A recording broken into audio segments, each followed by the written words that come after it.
very good morning to you. I'm Lou Brown, you're watching A News, and here are your top stories. Egypt will host Israeli and Hamas officials for talks on a ceasefire and a hostage prisoner swap. At least 5 people have died and tens of thousands are without power in Ukraine after deadly overnight Russian attacks. And Syria holds its first parliamentary vote since Assad's ousting amid concerns over representation.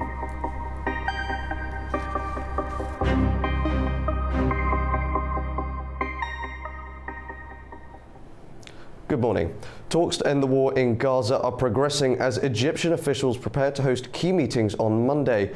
Pressure is mounting on all sides to reach an agreement that could bring the start of relief after nearly 2 years of war. Egypt will host Israeli and Hamas officials on Monday to talk about swapping all Israeli hostages and Palestinian prisoners under a US ceasefire plan. Delegations from both Israel and Hamas will gather in Sharm el-Sheikh to discuss the terms of President Donald Trump's 20-point plan. Egypt's foreign ministry expressed hope that the talks will help end the 2-year conflict and ease the suffering of Palestinians. US President Donald Trump welcomed the progress. He said talks had been very successful and were proceeding rapidly. He urged all parties to move fast and said the first phase of the deal could be completed this week. We had some very good meetings. The countries of the world, a lot of the countries surrounding Israel, frankly, Muslim, Arab, and many others have had great meetings with Hamas. And it looks like it's working, so we'll wait for a little while, see how it all turns out. Trump's proposal includes a ceasefire for hostages deal, a phased Israeli withdrawal, and a demilitarized Gaza under international oversight. Israeli Prime Minister Benjamin Netanyahu also expressed cautious optimism. He said a major breakthrough could come during the Sukkot holiday and that all Israeli hostages might be released soon. However, he emphasized that Israel's military presence in Gaza would continue. Netanyahu warned that talks would not last long and said Hamas must disarm, either through diplomacy or force. Some members of Netanyahu's cabinet criticized the talks. Finance Minister Bezalel Smotrich called the deal a serious mistake, while National Security Minister Itamar Ben-Gvir said his faction would leave the government if Hamas survives politically after the hostages are freed. Hamas accepted the US proposal in principle on Friday and says it's ready for mediated talks. The international community has welcomed the move and called for both sides to take this chance to end the conflict. In addition to Egypt and Qatar, other Arab countries such as Saudi Arabia, Jordan, and the UAE also expressed support for Trump's peace plan. Staying on Middle Eastern affairs, 29 global Samud flotilla activists have returned home after being detained by Israel while attempting to reach Gaza by sea. They arrived in Madrid from Tel Aviv on Sunday. Among them, 21 are Spanish citizens, with the remainder from Portugal and the Netherlands. This marks the first group of Spanish nationals to return following their detention. Crowds gathered at the airport, anxiously awaiting their arrival, with supporters chanting their welcome.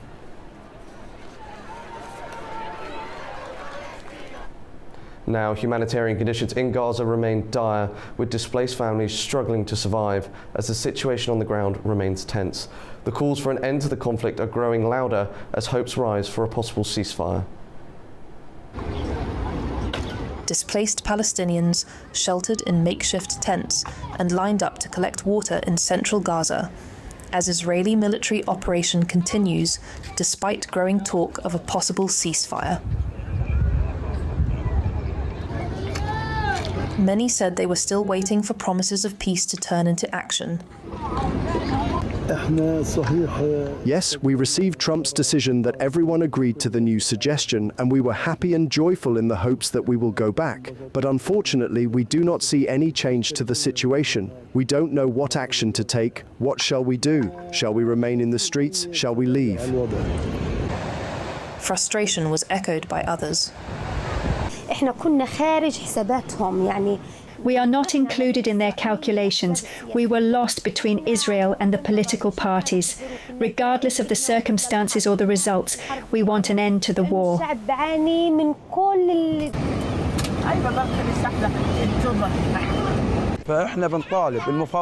We urge the negotiators. We urge Trump, even the State of Israel, the State of Palestine, all states of the world and the Arab states, to end this suffering we are living in completely and to start the reconstruction of the Gaza Strip. Israeli strikes continued across the territory overnight, with witnesses reporting the destruction of several residential buildings. Local health officials said at least 16 Palestinians were killed on Sunday, including 4 people seeking aid in the south and 5 in an airstrike on Gaza City. Moving to the US, police and emergency workers were seen gathered late on Saturday in downtown Montgomery following a shooting that left 2 dead and 14 injured, according to the Lieutenant Governor of Alabama. Police officials reported that the 2 fatalities from the incident near the Alabama State Capitol building were a 70-year-old boy and a 43-year-old woman. Among the wounded, 7 victims were under the age of 17. Police said initial investigations suggest several people drew guns after one person who had been shot fired back. No arrests have been announced. We know there are multiple calibers of ammunition used in this incident. We recovered multiple shell casings from multiple different weapons. We also recovered multiple weapons from the scene of this incident. We are bringing every resource to bear. I've been in communication with multiple federal agencies, from the ATF to the FBI to the U.S. Attorney's Office. I've been in communication with U.S. Marshals. My officers have been in communication with the Alabama Fusion Center. Been in communication with Montgomery County Sheriff's Office. I've been in communication with Alabama Law Enforcement Agency. Of course, we've been in communication with the Montgomery County DA's office as well. Now, overnight Russian strikes on Ukraine killed 5 people and damaged energy facilities, leaving tens of thousands without power and prompting Poland to bolster its ground defences. Lviv suffered its largest attack of the war, where an entire family of 4 was killed, officials said. Ukraine's Air Force reported 496 drones and 53 missiles launched, with most being intercepted. President Volodymyr Zelensky said the strikes deliberately targeted civilian and energy facilities. Meanwhile, Ukrainian overnight shelling hit Russia's Belgorod region, damaging power lines and leaving about 5,400 people without electricity, according to the regional governor. Now, more than 200 hikers are trapped on Mount Everest after a sudden blizzard hit the region over the weekend. Chinese state media say all have been contacted by authorities, while around 350 others have already been brought to safety. Heavy snow hit Everest's eastern valley as China's Golden Week began, stranding tourists in tents buried under deep snow. Rescue teams continue to battle harsh conditions to reach those still stuck.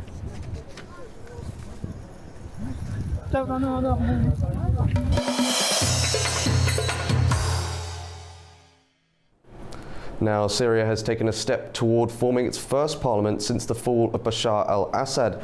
Millions displaced by years of war, security concerns and questions over representation have taken part in the voting process. Syria held an indirect vote on Sunday to form its first parliament since the ousting of Bashar al-Assad, amid concerns over political inclusivity and representation. Members of Syria's electoral colleges finished voting on Sunday, marking a milestone in the country's shift away from the Assad regime.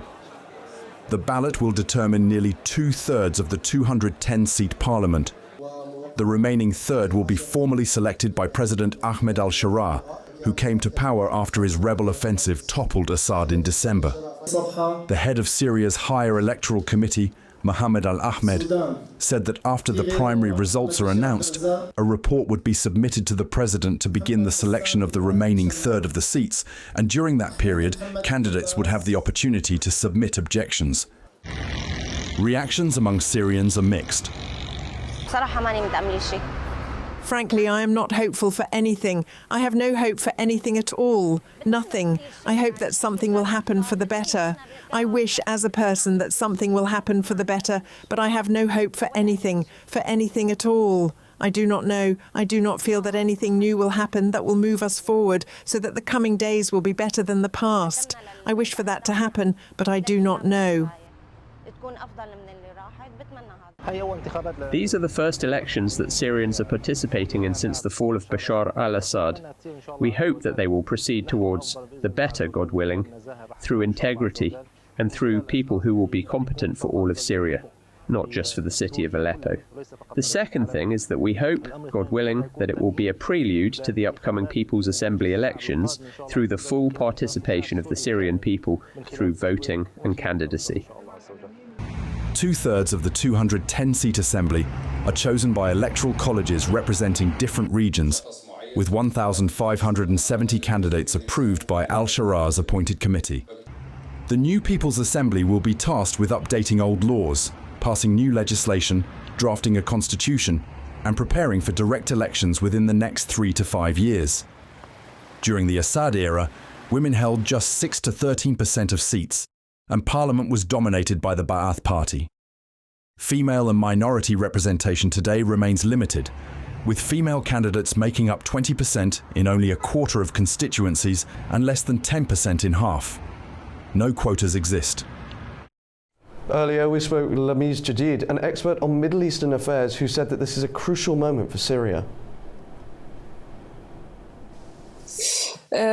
It's a very crucial moment for Syria history, this step, I believe, parliamentarian election for a government that was assigned itself to the country.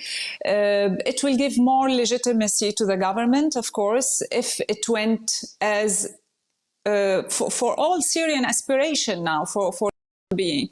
Syria is being, even if not geographically, but it's not under the control of the government. We have the northeast, it's under the Kurdish control, SDF.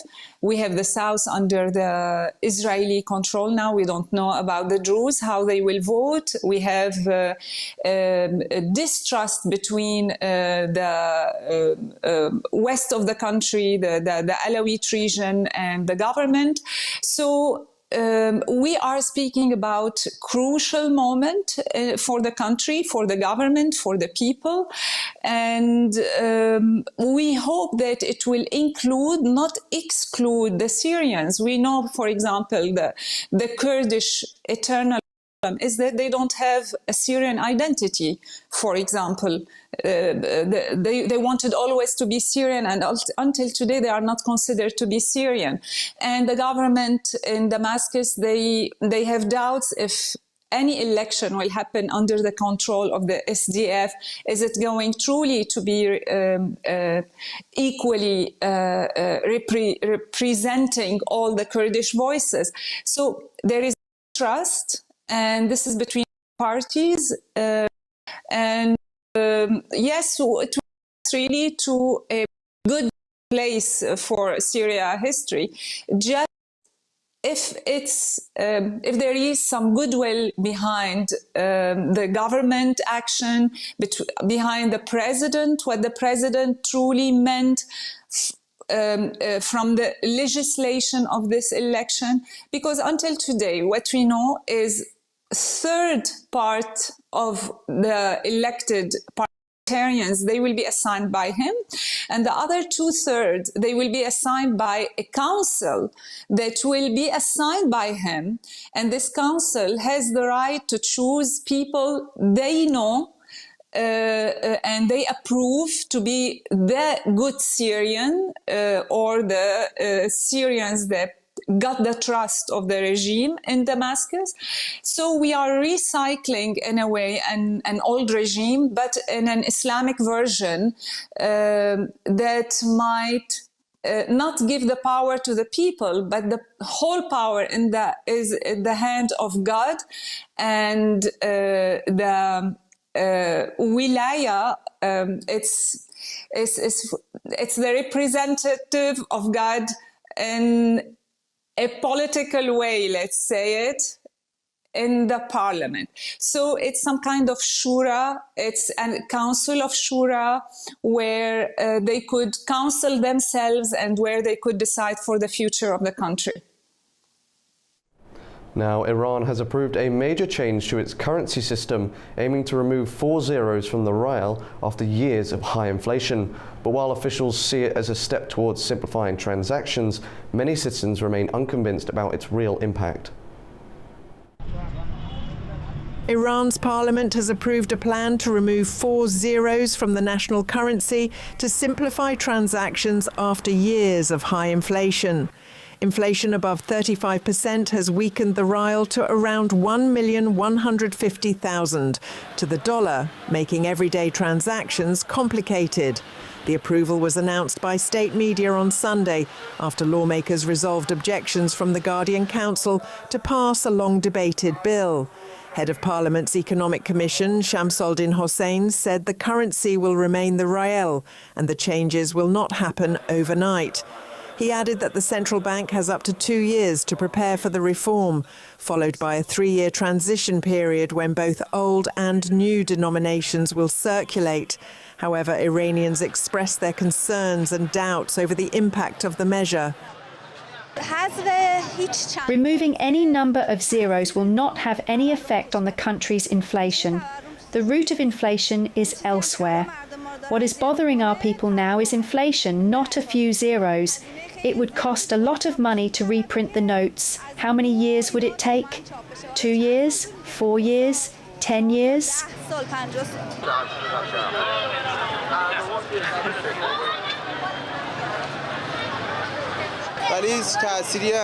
It does not have any effect on our jobs.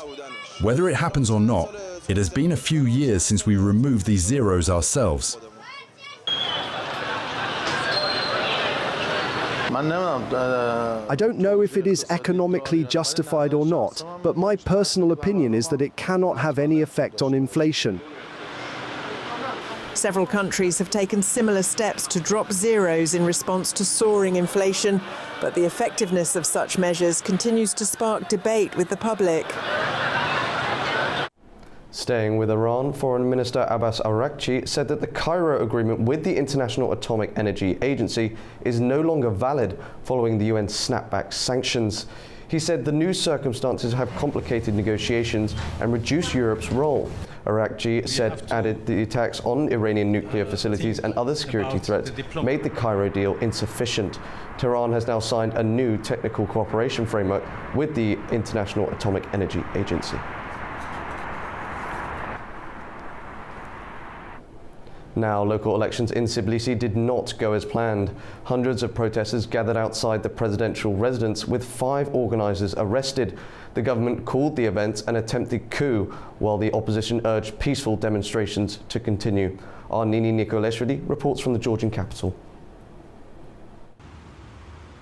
The October 4 local elections, meant to be a routine event, instead ended with hundreds confronting police at the presidential residence and 5 high-profile organizers arrested.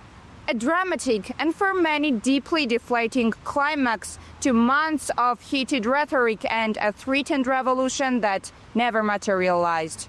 Protesters gathered on Rustaveli Avenue and Freedom Square and later marched toward the Orbeliani presidential palace. Some breached the courtyard barrier and tried to force entry, at which point riot police used water cannon and pepper spray to push them back. Several demonstrators and officers were injured and 5 organizers, including cultural figure Ata Burtoadze and activists Murtaz Zodelava and Irakli Nadiradze, were detained and face charges tied to calls for a violent overthrow. Prime Minister Irakli Qobakhidze called the events an attempted overthrow, said that the incidents will strengthen a lawsuit to declare the National Movement Party unconstitutional, and accused foreign actors, naming EU officials, of meddling. He warned of strict prosecutions. President Mikhail Avashvili also condemned the unrest, saying that forces organized by foreign special services had called on citizens to overthrow the government, adding that such actions will not be tolerated. Meanwhile, opposition figures warned that internal divisions risked handing victory to the ruling Georgian Dream Party, with former President Salome Zurabishvili urging peaceful protests to continue. EU spokespeople had earlier expressed solidarity with demonstrators, remarks that government said fund tensions. It is unclear how the events will unfold in the coming days and hours, but one thing is certain, situation remains difficult to predict. Nini Nikolaishvili, Tbilisi, A News. Now, Turkey aims to build 20 gigawatts of nuclear capacity and become a global nuclear technology supplier by 2050, according to Deputy Minister Zafer Demircan. Demircan said nuclear energy is essential for meeting climate goals under the Paris Agreement and highlighted progress at the Akuyu nuclear power plant. He added that Turkey aims to manufacture reactors domestically and eventually expand this capability worldwide. The government is investing in skills and industry to build a self-sustaining nuclear sector for exports.